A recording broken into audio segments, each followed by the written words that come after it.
Japan நாட்டோட பக்கத்தில் இருக்கிற பசிபிக் கடல்ல கடலுக்கு அடியில் மிகப்பெரிய பூகம்பம் 7.5 ரிக்டர் அளவில் பூகம்பங்கள் வந்ததுக்கு பிறகு அது தொடர் பூகம்பங்களாகவும் பூகம்பங்கள் நிகழ்ந்தது. அதனால தான் சுனாமி முன்னெச்சரிக்கை அறிவிப்பு கொடுத்துருக்காங்க. இப்போ கொரியா நாட்டிலையும் கொடுத்துருக்காங்க. அதாவது ஜப்பான்ல இருந்து அப்படியே கிழக்காசிய நாடுகள்ல இருந்து அப்படியே கொரியாங்கும் போது தென்கிழக்காசிய நாடுகளை நோக்கி வருது இந்த அதிர்வுகள். சரியா சொல்லணும்னா இங்கிலீஷ்ல ப்ரிடிக்ஷன் ஒரு வார்த்தை சொல்லுவாங்க, தமிழ் அதைய கணிப்பும்பாங்க. அந்த வார்த்தை நம்ம இங்க பயன்படுத்தவே கூடாது. அதாவது பூகம்பங்கள் வரப்போகுது, சுனாமி வரப்போகுதுங்கிறது ப்ரிடிக்ஷன் அல்ல, கணிப்பு அல்ல, வார்னிங், அதாவது எச்சரிக்கை. பொதுவா நம்ம வாழ்ந்துட்டு இருக்கிற நிலப்பரப்புல இங்க பூகம்பங்கள், சுனாமி அல்லது மிகப்பெரிய பெருமழை இதெல்லாம் வராது, வரக்கூடாது. இந்த மனோநிலை தான். ஆனா அறிவியல் மற்றும் தொழில்நுட்பம், இயற்கை, இந்த அடிப்படையில் நம்முடைய இந்திய துணைக்கண்டத்தோட தமிழகம், கேரளம் உட்பட்ட தென்னிந்திய நிலப்பரப்புகளிலும் பூகம்பங்களுக்கு விதிவிலக்கு அல்ல. மேபி பாசிபிலிட்டிஸ், சான்சஸ் அப்படின்னு சொல்லக்கூடாதுங்க. Definitely we will face. இங்கேயும் பூகம்பங்களும் வந்தே தீரும். காரணம், இப்போ இந்த 2024 ஆண்டுக்கு பிறகு இனி வரக்கூடிய ஆண்டுகளின் நாட்கள் எல்லாமே எல் நினோ என்ற காலநிலை மாற்றத்தில் உட்பட்டது. அதாவது பசிபிக் பெருங்கடலோட வடகிழக்கு பகுதியிலிருந்து தென்மேற்கு பகுதியை நோக்கி, கிழக்கு பகுதியிலிருந்து மேற்கு நோக்கிய பயணிக்கக்கூடிய அந்த காற்றழுத்த தாழ்வு மண்டலம் அது மிகப்பெரிய லோ பிரஷரையும் ஹை பிரஷரையும் மாறி மாறி உருவாக்கி கொண்டே இருக்கும் இனி வர நாட்கள் எல்லாமே. இது கடலுக்கு மேல் உள்ள காற்று மண்டலத்தோடைய நிலை எல் நினோ. அதே நேரத்தில் கடலுக்கு உள்ள இருக்கிற டெக்டானிக் பிளேட் என்று சொல்லக்கூடிய பிளேட் பவுண்டரிஸ், அதாவது நிலத்தட்டுக்கள்னு சொல்லுவாங்க. பசிபிக் பெருங்கடலுக்கு கீழ் இருக்கிற நிலத்தட்டுக்கள், இந்தியன் ஓஷன், இந்து மகா சமுத்திரத்துக்கு கீழ் இருக்கிற நிலத்தட்டுக்கள், வங்காள விரிகுடா கடலுக்குள்ள இருக்கிற நிலத்தட்டுக்கள், இது எல்லாமே ஒன்றோடு ஒன்று பின்னி பிணைந்தது தான். Australia plate, Japan plate, Sumatra plate, Indonesia plate, Andaman plate, Tamilagam, Keralam உட்பட்ட இந்த இந்தியன் பிளேட், இவை எல்லாமே ஒன்றுக்கொன்று உரசலாம், அல்லது கூட்டி இடிக்கலாம், அல்லது விட்டு அகலலாம். இதுதான் கடலுக்குள்ள வர்ற பூகம்பம். இப்படி கடலுக்கு அடியில் அதிபயங்கரமான பூகம்பங்கள் வந்தால் சுனாமி உருவாகும். ஆனா இனி வரக்கூடிய நிகழ்வுகள் நம்முடைய நிலப்பரப்புல, தமிழகம், கேரளம் உட்பட்ட தென்னிந்திய நிலப்பரப்பிலும் இந்திய நிலப்பரப்புகள் முழுவதுமே இனி வரக்கூடிய ஆண்டுகளில் மிகப்பெரிய பூகம்பங்கள் வந்தே தீரும் என்பதுதான் நம்முடைய அறிவியலாளர்களின் மிக சக்தியான எச்சரிக்கை. காரணம், கிரண் ரிஜிஜு, மதிப்பிற்குரிய கிரண் ரிஜிஜு அமைச்சர் பாராளுமன்றத்தில் இந்த அறிவிப்பை ஒரு 25 நாட்களுக்கு முன்னாடியே அறிவிச்சிட்டார்.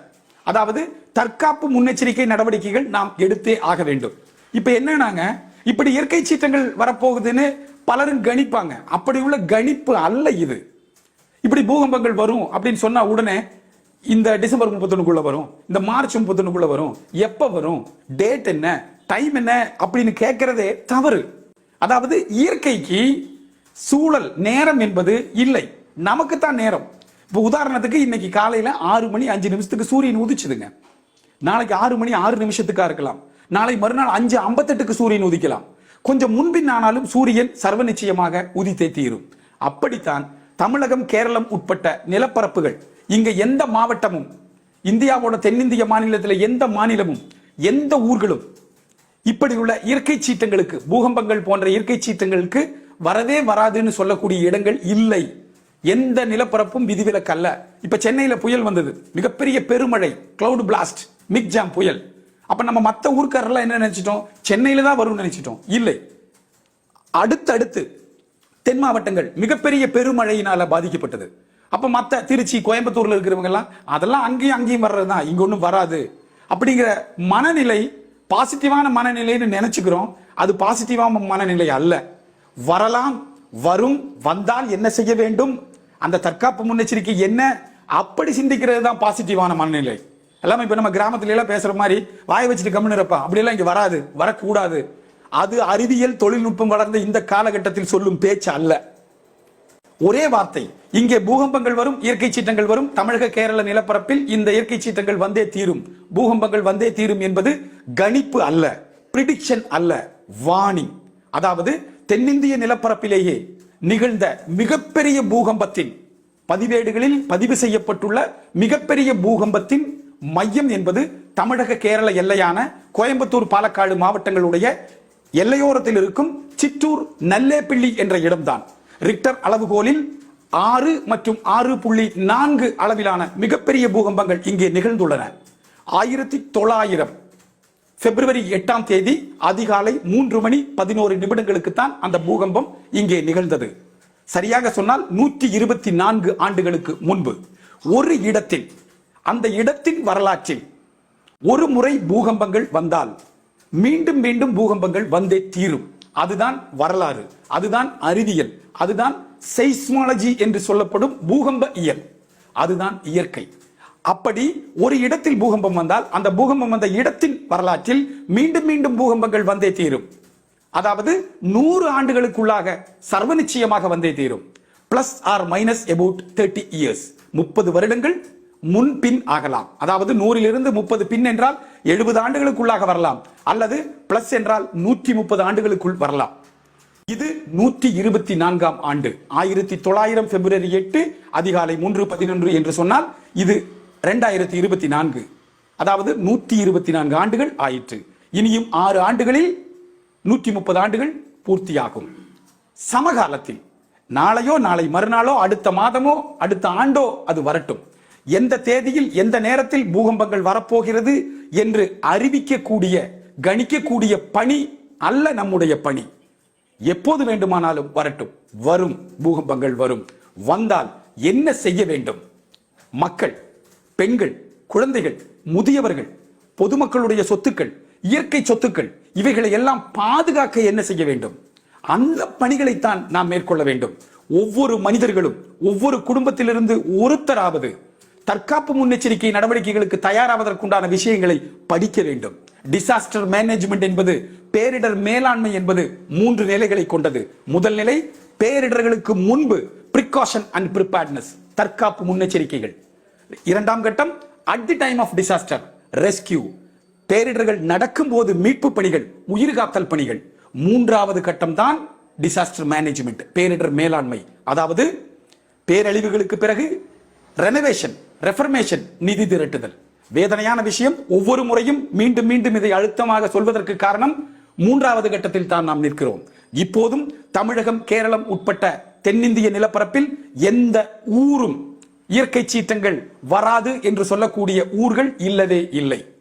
அத்தனை நிலப்பரப்புகளிலும் பூகம்பங்கள் உட்பட இங்கே இயற்கை சீற்றங்கள் நிகழ்ந்தே தீரும்.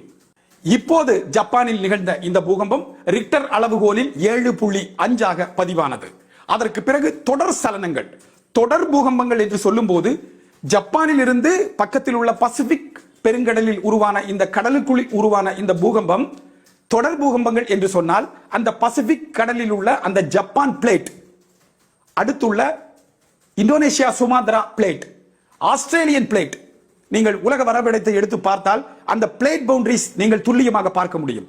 அப்படி Japan plate, Indonesia Sumatra plate, Australian plate, அதற்கு பக்கத்தில் இருப்பதுதான் அந்தமான் பிளேட்டும் இந்தியன் சப்கான்டினென்ட் பிளேட், இந்திய துணைக்கண்ட பிளேட். இந்த பிளேட்டுகள் எல்லாம் ஒன்றாக இருக்கிறது.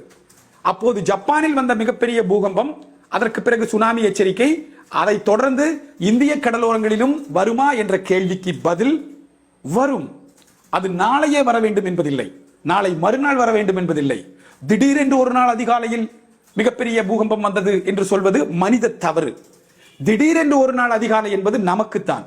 இயற்கைக்கு திடீரென்று ஒரு நாள் அதிகாலை என்பது கொஞ்சம் நீண்ட நேரம் எடுத்துக் கொள்ளலாம். ஒரு மாதம் என்பது நமக்குத்தான்.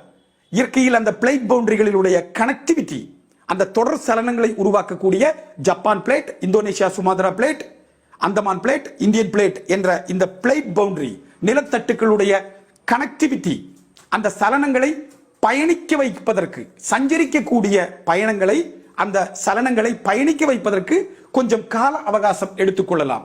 உலகம் முழுவதும் உள்ள இந்த பிளேட் பவுண்டரிஸ், ஒரு இடத்தில் பூகம்பங்கள் வந்தால் ஜப்பான் பிளேட் அதிர்ந்தால் தொடர்ந்து சில நாட்களுக்கு பிறகு, சில மாதங்களுக்கு பிறகு இந்தோனேஷியா சுமாத்ரா பிளேட் நிச்சயமாக அதிரும். அதை தொடர்ந்து இந்தியன் பிளேட், அந்தமான் பிளேட்டும் அதிரும் என்பதுதான் இயற்கை.